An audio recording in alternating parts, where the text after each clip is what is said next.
الحمد للہ رب العالمین والصلاة والسلام علی رسولہ الکریم اما بعد فاعوذ باللہ من الشیطان الرجیم بسم اللہ الرحمن الرحیم فتح جبل جودی اور حتاج امیر جیوش اسلامیہ امتیاز رضی اللہ عنہ جب آمد کی کارروائی سے فارغ ہوئے تو آپ نے ادھر ادھر دوسرے ضلعوں کا رخ کیا اور ان علاقوں پر فوج ڈال دی۔ چنانچہ اکثر لوگوں نے صلح کر کے جزیہ قبول کر لیا۔ انہیں میں سے ایک قلعہ یمانیہ تھا جس کو حذیفۃ بن الیمان رضی اللہ تعالیٰ عنہ نے فتح کیا۔ اس کے بعد حضرت ایاز رضی اللہ تعالیٰ عنہ جبل جودی پر اتر گئی۔ ان لوگوں نے جبل جودی، سیوان اور ذوالفروج کو بطور صلح اپنے قبضے میں لے لیا اور وہاں سے قلعہ حتاج کا رخ کیا۔ حتاج پر ایک بدبخت اور بہت سرکش شیطان آدمی بطور گورنر مقرر تھا، اس کا نام یانس تھا۔ اس شخص نے اس قلعہ کو ہر لحاظ سے محفوظ اور مضبوط بنا رکھا تھا۔ امتیاز رضی اللہ عنہ نے جب جنگی اعتبار سے نقشہ دیکھا تو آپ نے فرمایا اگر ہم نے اس قلعہ کو بغیر فتح کیے چھوڑا اور آگے بڑھ گئے تو یہ لوگ مفتوح علاقوں کو دوبارہ ہم سے چھین لیں گے، لہذا پہلے اس کو فتح کرنا ہے۔ یانس کی بیوی میرونہ اپنے والدین کے ہاں گئی ہوئی تھی اور 1 سال کے بعد وہ واپس حتاج قلعہ کی طرف نگر آ رہی تھی۔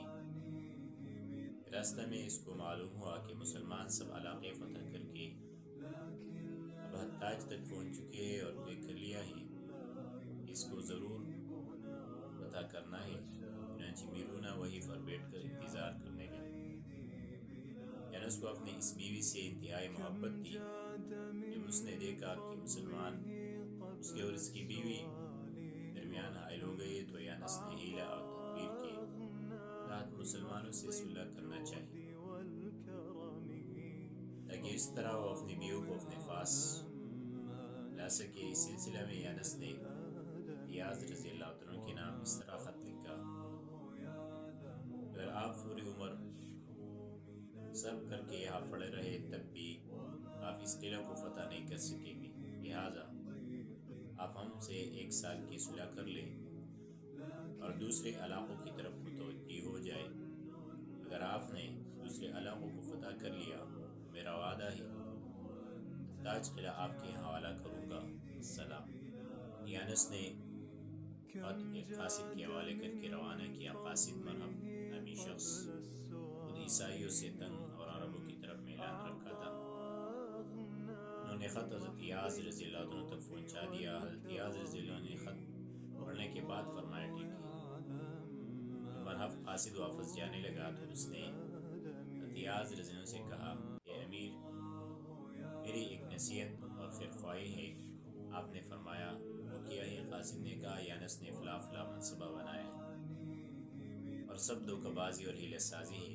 ایاز نے فرمایا کہ میں نے ہاں کر دی، اب جو کچھ ہوگا اللہ مالک ہے، میں خلاف وعدہ نہیں کر سکتا۔ گفتگو ہو رہی تھی کہ اس طرف میدان سے زبردست غبار اٹھنے لگا۔ معلوم ہوا کہ اسلامی لشکر میسرہ بن مسروق رضی اللہ عنہ کی ماتحتی میں ادھر سے آ رہا ہے۔ مسلمان کمانڈروں کی آپس میں ملاقات ہوئی اور پھر ایاز رضی اللہ عنہ نے میسرہ سے احوال معلوم کیے۔ آپ نے فرمایا کہ ابن حبیرہ کی کمان میں اسلامی فوج نے اس طرف کارروائی کی اور آس پاس کے سارے علاقے فتح کر کے یقینی اور مال غنیمت حاصل کیا ہے۔ ایاز نے اللہ کا شکر ادا کیا۔ عقیلیوں میں ایک عورت تھی جس سے سورج شرماتا تھا۔ مسلمان نے نگاہیں نیچے کی تاکہ اللہ ناراض نہ ہو۔ جب مرہم قاصد کی نظر اس لڑکی پر پڑی تو کہنے لگا اشہد ان لا الہ الا اللہ و اشہد ان محمد رسول اللہ، مسلمان ہو گیا۔ اے مسلمانوں، تمہارا دین حق ہے۔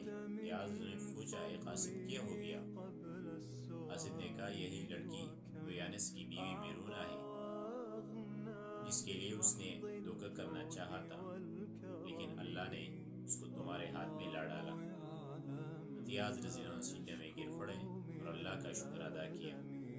حضرت یاز رضی اللہ عنہ نے قاصد مرحب سے کہا کہ آپ اپنے اسلام چھپا کر واپس چلے جاؤ اور یانس کو کہہ دو کہ حتاج قلعہ ہمارے حوالے کر دو اور اپنی بیوی اس کے عوض لے لو۔ قاصد مرحب واپس گیا اور پوری صورت حال یانس کے سامنے رکھ دی۔ اس نے جب بیوی کی گرفتاری کا سنا تو جل بند کیا اور مرحب سے کہا کہ اب کیا کرنا چاہیے۔ مرحب نے کہا آپ یہ قلعہ ان کے حوالے کر دے، آپ کی بیوی آپ کو مل جائے گی، کیونکہ عرب جب وعدہ کرتے ہیں تو پورا کرتے ہیں، پاس رکھتے ہیں۔ یانس نے کہا تم ان سے 12 آدمی میرے پاس لے آؤ تاکہ معاہدہ کی توثیق ہو جائے، لیکن یاد رکھو ایسے افراد کو لے آؤ جو فوج میں بیٹے کے جرنیل شمار ہوتے ہو، خاص کر خالد نامی شخص کا ہونا بہت ضروری ہے۔ یانس ملعون کا خیال یہ تھا کہ جب یہ 12 آدمی یہاں آ جائیں گے تو میں ان کے قید کر دوں گا اور پھر اپنی بیوی کی رہائی ان کی رہائی سے مشروط کر دوں گا۔ اور آپ نے جا کر یاز کے سامنے سب صورتحال بیان کی۔ یاز رضی اللہ عنہ نے فرمایا اے مرحب، یہ ملعون ہم سے دھوکہ کرنا چاہتا ہے، حالانکہ یہ تدبیریں لوگ ہم سے سیکھتے ہیں اور ہم اللہ تعالیٰ کی ذات سے امید رکھتے ہیں اس شخص کی ساری تدبیریں اس پر الٹی ہو جائے گی۔ اس کے بعد حضرت خالد رضی اللہ عنہ اٹھے اور فرمایا کہ امیر آپ ہمیں جانے کی اجازت دے دیں، اللہ ہماری مدد فرمائے گا۔ یاد نے فرمایا بسم اللہ کیجئے، اللہ پر توکل کیجئے اور چلے جائیے۔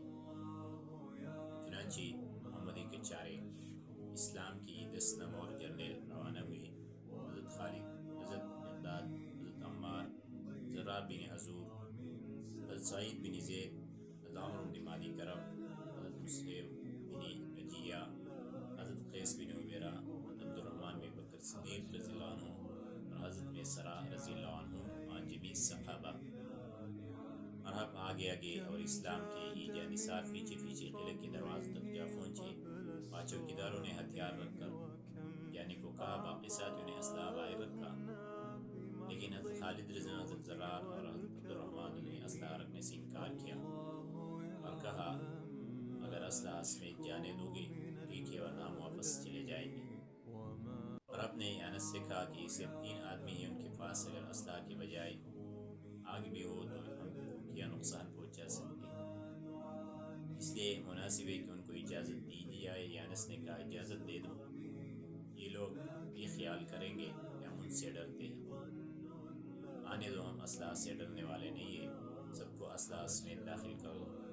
چنانچہ صحابہ کرام رضی اللہ عنہ اسلحہ سمیت شیروں کی طرح کسی کی پرواہ کیے بغیر یانس کے پاس قلعے میں داخل ہو گئے۔ یانس نے اپنے جرنیلوں سے کہا تھا کہ جب میں ان مسلمانوں سے مصافحہ کرنے لگ جاؤں گا تو تم ایک دم حملہ کر کے گرفتار کر لو۔ یانس انتظار میں کھڑا تھا، بدبخت کہ صحابہ کرام اس قلعے میں نمودار ہوئے۔ خالد رضی اللہ عنہ نے شاہین کی طرح ان کی آنکھوں میں آنکھیں ڈالے، جس سے دشمن خدا کے اوثان خطا ہو گئے۔ جسم تر ترانے لگا، وہ ہیبت سے گرنے اٹھنے لگا۔ خالد نے ان کے چہرے سے معلوم کیا کہ اس کے ارادے برے ہیں، تو چیخ کر فرمایا خبردار اے جرنیل، اپنی جگہ سے آگے نہ بڑھو، کہ تو نہیں جانتا ہے کہ ہم سے دھوکہ نہیں ہو سکتا ہے، ہم نے بڑے بڑے بادشاہوں کو آزما کر جت لڑھائے۔ اس کے بعد خالد نے اپنی جوشدار آواز سے اسے للکارا اور تلوار اس کی گردن پر ماری، وہ زمین پر گر کر ڈھیر ہو گیا۔ اور پھر دیگر صحابہ کرام رضی اللہ عنہم نے آگے بڑھ کر قلعہ والوں کی تواضع تیزدار تلواروں سے شروع کی اور کشتیوں کی پشتے لگ گئے۔ یانس نے آس پاس کے علاقوں سے لوگوں کو مسلمانوں سے لڑنے کے لیے جمع کر رکھا تھا۔ جب یانس مارا گیا تو اہلی فسطاس اور فرزاد نے آپس میں مشورہ کیا اور کہا مسلمانوں کا مقابلہ آسان کام نہیں ہے، لہٰذا ان سے امان لے لو۔ چنانچہ ان لوگوں نے مسلمانوں کے ساتھ مل کر قلعے والوں کو مارنا شروع کیا۔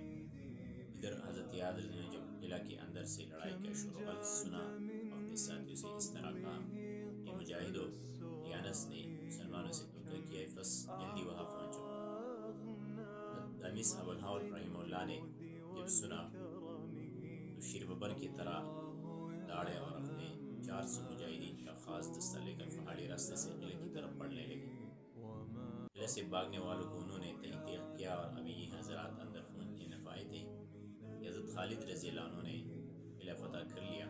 اس کے بعد حضرت یازر نے اپنے لشکر کے ساتھ قلعے میں نہایت عظمت اور وقار کے ساتھ داخل ہوئے۔